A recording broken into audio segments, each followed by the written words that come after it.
আমাদের জন্য বর্তমান যুগে সবথেকে বড় বোঝ, সবথেকে বড় টেনশন, সবথেকে বড় পাহাড় এই বর্তমান যুগে কি আপনারা বলতে পারবেন? বিসমিল্লাহির রহমানির রহিম। ইন্না আকরামাকুম ইনদাল্লাহি আতকাকুম ইন্নাল্লাহা আলিমুন খাবীর। وقال النبي صلى الله عليه وسلم الدنيا كلها متاع وخير متاع الدنيا المرأة الصالحة।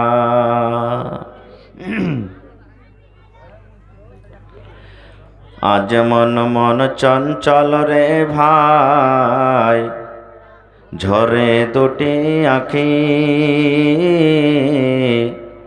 বোঝাইলে বোঝিস না তুই কোন জঙ্গলের পাখি রে। আজ মন মর চঞ্চল রে, আজ মন মর চঞ্চল রে ভাই, ঝরে দুটি আঁখি, বুঝাইলে বুঝিস না তুই কোন জঙ্গলের পাখি রে। আজ মন মর চঞ্চল রে। কাঁচা বাঁশের খাট বাঁধিবে শুকনো পাতের ডোর, কাঁচা বাঁশের খাট বাঁধিবে শুকনো পাতের ডোর। এমন করে বাঁধবে রে মন চলবে না তোর জোর রে। আজ মন মর চঞ্চল রে। বরের পাতা গরম পানিতে মন তোকে গোসল করাবে,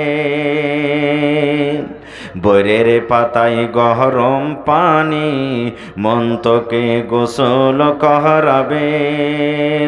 গোসল করাইয়া মন তোকে কাফন পহরাবে রে। আজ মন মর চঞ্চল রে। কাফন পরাইয়া মন তোর জানাজা পড়িবে, কাফন পরাইয়া মন তোর জানাজা পড়িবে। জানাজা পড়িয়া মন তোকে দফন করিবে রে। আজ মন মর চঞ্চল রে। মা কান্দিবে বেটারে বেটা, বোন কান্দিবে ভাই। মা কান্দিবে বেটারে বেটা, বোন কান্দিবে ভাই। পরের বেটি বেগম কান্দবে আর তো কেহ নাই রে। আজ মন মর চঞ্চল রে। মা কান্দিবে বেটারে বেটা, বোন কান্দিবে ভাই। পরের বেটি সেও তো কান্দবে আর তো কেহ নাই রে। আজ মন মর চঞ্চল রে। নারে তাকবীর। সামনে বসে থাকা ইসলাম দরদি, দিন দরদি ভাই ও বাবাজিরা, পর্দানাসীন মায়েরা এবং খালারা, সমস্ত তারিফ ও গুণগান সেই মহান আল্লাহ তাবারাক ওয়া তাআলার জন্য, যে মহান আল্লাহ তাবারাক ওয়া তাআলা আজকে আমাদেরকে এই রামপুর কোদারকাট্টি নাকি রামপুর কোদারকাট্টি গ্রামে এত ঠান্ডার রাত্রে শীতের সমাতে নরম গরম বিছানাকে ত্যাগ করে এই পিণ্ডালের তলাতে বসে কিছু বলার ও শোনার তৌফিক দিয়েছেন। তাই আমরা সে আল্লাহর প্রশংসা করি, অন্তর থেকে সকলেই পড়েন আলহামদুলিল্লাহ। তারপর আমাদের শেষ নবী হযরত মুহাম্মদুর রাসূলুল্লাহ পড়েন সাল্লাল্লাহু আলাইহি ওয়াসাল্লামের পর অগণন দারুদ শরীফ শান্তির ধারা বর্ষিত হোক, আমিন। আল্লাহুম্মা সাল্লি আলাই, আল্লাহুম্মা বারিক আলাই। ভাই আমার, আজকে আমি আপনাদের সামনে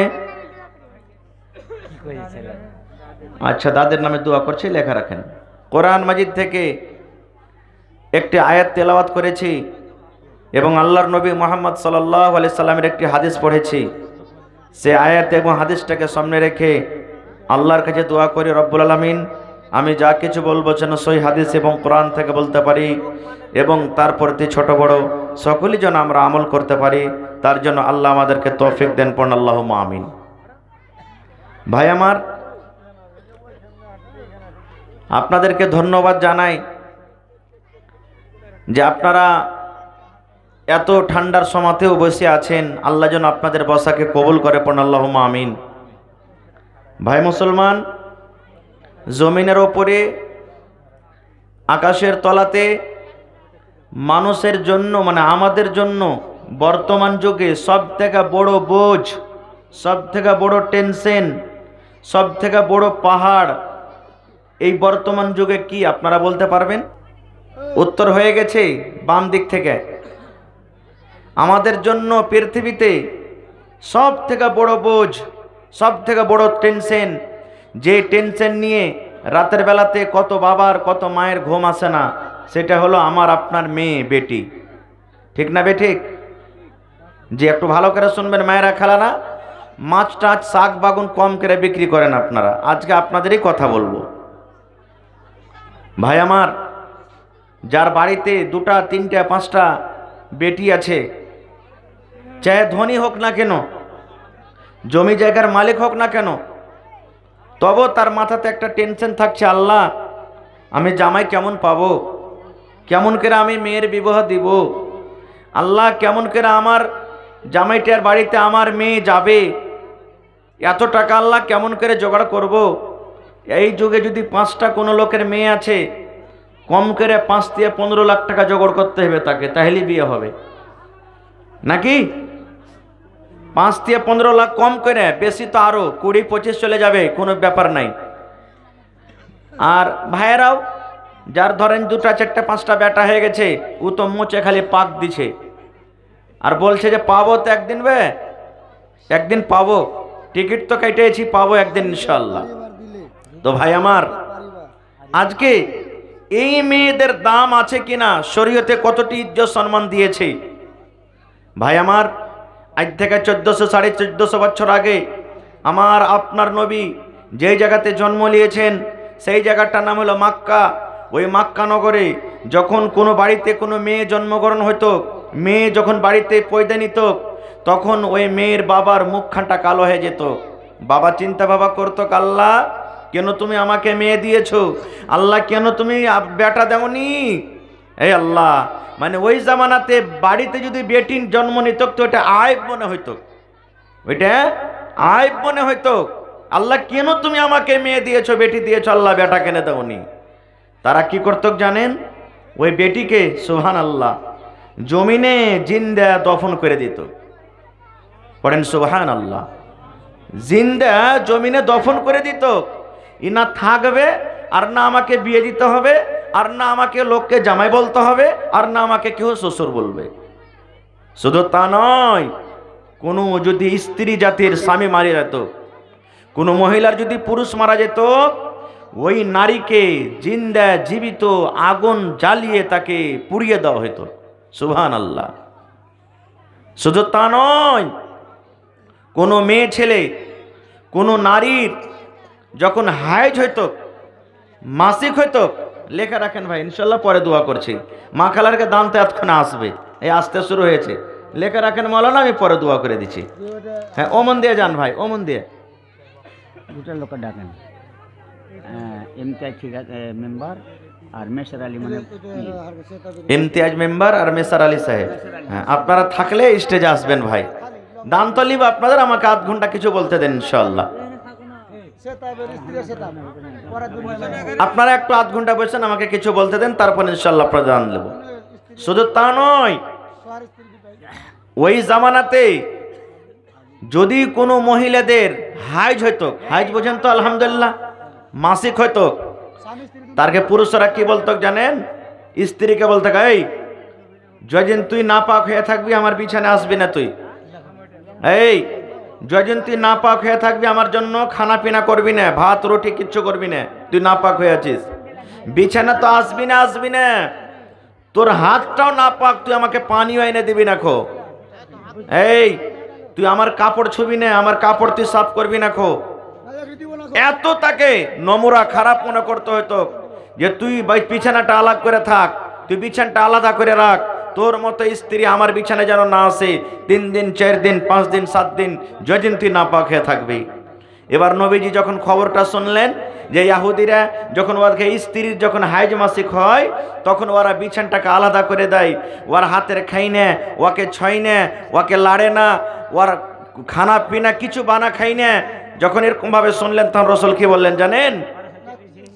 রে আমার উম্মতেরা তোমরা শুনে নাও, দয়ার নবী বলে দিলেন, উম্মত যখন তোমাদের স্ত্রীদের হাইজ হবে, যখন তোমার স্ত্রীদের যখন মাহিনা হবে, চাঁদের বেমারি হবে, ওই টাইমে ওই সমাতের উম্মত তার বিছানা তুমি আলাদা করে দিও না, এটা তোমরা মনে করিও না তার গায়ে গায়ে লাগিয়ে যদি আমি ঘুমিয়ে যাই আমার গুনাহ হয়ে যাবে, পাপ হয়ে যাবে, না রে উম্মত এরকম করিও না।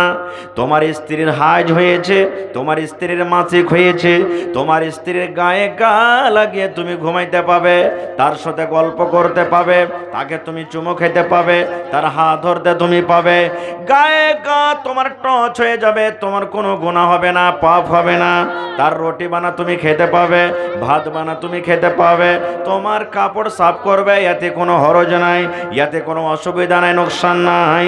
আল্লাহ রাসূল বলেছেন উম্মত যখন হাইজের হালাতে থাকবে মহিলারা কয়েকটা কাম থেকে শুধু বেঁচে থাকবে। আল্লাহ নবী বলেছেন, ও মহিলার দলেরা তোমরা শুনে নাও, নবী বলেছেন মহিলারে যখন তোমাদের হাইজ হবে, জয়দিন তোমরা নাপাক হয়ে থাকবে ওই দিন তোমরা খবরদার তোমরা মসজিদের ভিতরে ঢুকিও না, মসজিদের ভিতরে তোমরা যাইও না। 2 নম্বর রাসূল বলেন মহিলা জয়দিন তোমরা নাপাক হয়ে থাকবে তোমাদের জন্য আল্লাহ নামাজকে maaf করে দিয়েছেন, নামাজ তোমরা পড়তে হবে না, নামাজ আল্লাহ রাব্বুল আমিন তোমাদের জন্য maaf করে দিয়েছেন। এবার রাসূল বলেছেন জয়দিন তুমি নাপাক হয়ে থাকবে রে মহিলা, এই আমার উম্মতের দল তোমরা শুনে নাও, তোমাদের বিবিরা জয়দিন নাপাক হয়ে থাকবে, ওরা রোজা রাখবে না, রোজার মাসে যদি কোনো মা খালা নাপাক হয়ে যায় ওরা রোজা রাখবে না, 1 দিন 2 দিন 3 দিন 5 দিন 7 দিন জয়দিন নাপাক হয়ে থাকবে তারা রোজা রাখবে না। কিন্তু নবী বলেছেন উম্মত রে যখন রমজান মাস পার হয়ে যাবে, রমজান মাস যখন চলে যাবে, রমজান মাস যখন শেষ হয়ে যাবে, আরো যে 11 মাস বাঁচলো, 11 মাসের মধ্যে যখন যখন ফাঁক পাইবে মায়েরা খালারা, ধরেন 10টা রোজা ছুটে গেল, কোনো মায়ের 5টা রোজা ছুটে গেল, কোনো মায়ের 3টা রোজা ছুটে গেল, যেমন রমজান মাস পাস হয়ে গেল, যদি মায়েরা বলে আমি একটানাতে সবটি রোজা কোটা পূর্ণ করে নিব, মায়েরা পূর্ণ করতে পারে, যদি না রে না একটানাতে পারবো না, তাহলে এই মাসে হয়তো 2টা করলে, কিংবা এই মাসে 1টা করলে, আবার আগামী মাসে 1টা করলে, কিংবা পরের মাসে আবার 2টা করলে, এই করে করে করে নবী বলেছেন উম্মত রে জয়টা তোমাদের স্ত্রীদের রোজা ছুটবে, 11 মাসের মধ্যে তাকে রোজা কোটাকে পূর্ণ করতে হবে। কিন্তু নামাজকে আল্লাহ রব্বুল আলামিন maaf করে দিলেন, এই 5 দিন 4 দিন 3 দিন যে নাপাক হয়ে থাকবে মায়েরা খালারা, আল্লাহ রাসূল বলেন উম্মত জয়দিন তোমাদের স্ত্রী নাপাক হয়ে থাকবে ওই দিন তারা রোজা করবে না, কিন্তু রোজার কাজ আছে, আর ওই দিন তারা নামাজ পড়বে না, কিন্তু নামাজের কাজ করতে হবে না।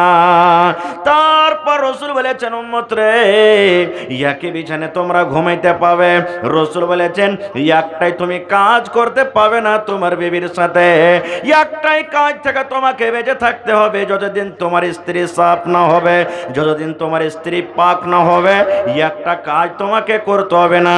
সে কাজটা হলো কি? স্বামী স্ত্রীর মিলন, স্বামী স্ত্রীর সহবাস, স্বামী স্ত্রীর হামবিস্তারি। এই কাজটা পর, এই কাজটা বাদ দিয়ে আল্লাহ নবী বলেছেন তোমার স্ত্রী তোমার জন্য জায়েজ আছে, হালাল আছে। নারে তাকবীর। শুধু একটাই কাজ করবে না, বিবিকে চুমা খেতে পারেন, বিবিকে জড়িয়ে ধরতে পারেন, বিবিকে একই বিছানাতে নিয়ে থাকতে পাবেন, কোনো অসুবিধা নাই। একটাই শুধু জেমা হামবিস্তারি মিলন করতে পাবেন না, তাছাড়া সব জায়েজ আছে। এবার যদি কেউ বলে হাজী মৌলানা যদি বিবির সাথে হাইজের হালাতে যদি মিলন করিলি তাহলে কি হবে? তাহলে কাফারা হয়ে গেল, আদায় করতে হবে, গুনার কাজ হয়ে গেল, পাপ হয়ে গেল। আর একটা মশলা এখানে বলে দেই, একটা হলো হাইজ আর একটা হলো নিফাস। নিফাস কাকে বলে? যখন মা খালাদের সন্তান যখন হয়, বাচ্চা হয়, ছেলে মেয়ে জন্মগ্রহণ হয়, ওই টাইমে যে রক্তটা আসে ওকে নিফাস বলা হয়। এবার দেখবেন কত মা খালা বলবে যে 40 দিন না হইতে গেলে তোর নমাজ হইবে না, 40 দিন তুই না পা খেয়ে থাকবি, 40 দিনের আগে নমাজ পড়লে তোর নমাজ হবে না। এটা ভুল গে মা, এটা ভুল। কোন মহিলাদের 40 দিন হবে, সমস্ত মহিলাদের জন্য 40 দিন নয়। আমার মায়েরাকে বলবো, মাগে যদি কোনো মহিলা দেখলে 10 দিনে আমি ভালো হয়ে গেছি, আর কোনো রকমের রক্ত দেখা যায় না, 11 দিনকার দিন সেই মহিলা নামাজ পড়বে। যদি কোনো মা যদি দেখলে আমি 15 দিনকার দিন ভালো হয়েছে, 16 দিনকার দিন পাক সাফ হয়ে নামাজ পড়বে। যদি কোনো মহিলা দেখলে আমি 20 দিনে ভালো হয়েছি, 21 দিনকার দিন সেই নামাজ পড়বে। যদি কোনো মহিলা দেখলে আমি 1 মাসে ভালো হয়ে গেছি, 1 মাসে 1 দিনের দিন সেই গোসল করে নামাজ পড়বে। যদি কোনো মহিলা দেখে আমি 40 দিনে ভালো হয়েছি, তাহলে তাকে 41 দিনের দিন নামাজ পড়তে হবে। সব মহিলাদের জন্য 40 দিন নয়। যে মহিলা 10 দিনে ভালো হয়ে যাবে, কোনো মহিলা 5 দিনে ভালো হয়ে যাবে, কোনো মহিলা 16 দিনে ভালো হয়ে যাবে, কোনো মহিলা 18 দিনে ভালো হয়ে যাবে। যে যখন ভালো হয়ে যাবে তখন সে পাক পবিত্র হয়ে নামাজ পড়বে। আর একটা কথা বলে দিই, শরীয়তি কথা, এগুলো শিখতে হবে। যেই ঘরে বাচ্চা জন্ম নিবে ওই বাড়ির নানি কিংবা দাদি যদি থাকে, জয়দিন ওয়ার বেটিটার খার পানি নেওয়া দেওয়া হবে। খার পানি বুঝেন তো? খার পানি বুঝেন? হ্যাঁ, আমাদের ভাষাতে আমরা খার পানি বলি। 3 দিন কেয়ার, 5 দিন কেয়ার, 7 দিন কেয়ার, 9 দিন কেয়ার, 11 দিন কেয়ার যখন হইবে তখন পাক পবিত্র সব কিছু ঘর বাড়ি লেপে টেপে তখন নামাজ পড়বে। এবার ওকে জিজ্ঞাসা করবেন যে হাজি বুবু তুমি নামাজ টামাজ পড়ো না কেন, কদিন থেকে তোমাকে নামাজ পড়তে দেখতে পাই না? তো ওই দাদি কিংবা নানি যে বাড়িতে বাচ্চা হয়েছে বলবে, কইস না বুবু, ল্যাড়ের পোতা কিংবা পুতিনটা হয়েছে, তো ওই ঘরখানি হয়েছে তো নামাজ খানটা পড়িতে পাই না। বলে কি বলে না? আচ্ছা ভাই, ঘরের কি দোষ রে ভাই এখানে বলেন তো? ঘরে নামাজ পড়তে গেলে কি অসুবিধা আছে? যেই জায়গাতে গোটে ঘর তো ঘেরে রাখে না, ধরেন যে 10 হাতের ঘর আছে, 10 হাতের ঘরের মধ্যে 3-4 হাত দেওয়ার জায়গা থাকছে, বেটিটার জায়গা থাকছে ওখানে মানে আরাম করার, বাকি তো এই কোনাতে ওই কোনাতে, এই সাইডে ওই সাইডে, সামনের দিকে ফাঁকা আছে, ওদিকে নামাজ পড়লে কি অসুবিধা আছে? কোনো অসুবিধা নাই গে মা, ওই ঘরে আপনি নামাজ পড়েন, কোনো আপনার অসুবিধা নেই, কোনো গুনাহ নাই। ভাইরা আমার, এই জন্য আল্লাহ তাবারাক ওয়া তাআলা শরীয়তে কত মায়েদের মান সম্মান বাড়িয়ে দিলেন। যাই থেকে 1400-1450 বছর আগে মক্কার মুশরিকেরা বেঈমানেরা নিজের স্ত্রীকে যখন হাইজ হতো বিছানায় রাখত না, নবীজি দাম বাড়িয়ে দিলেন। এই মহিলারা, এই পুরুষেরা শোনো, যখন তোমাদের স্ত্রীর হাইজ মাসিক হবে বিছানা আলাদা করিও না, একই বিছানায় তোমরা ঘুমাইও। তারপর আর একটু চলেন।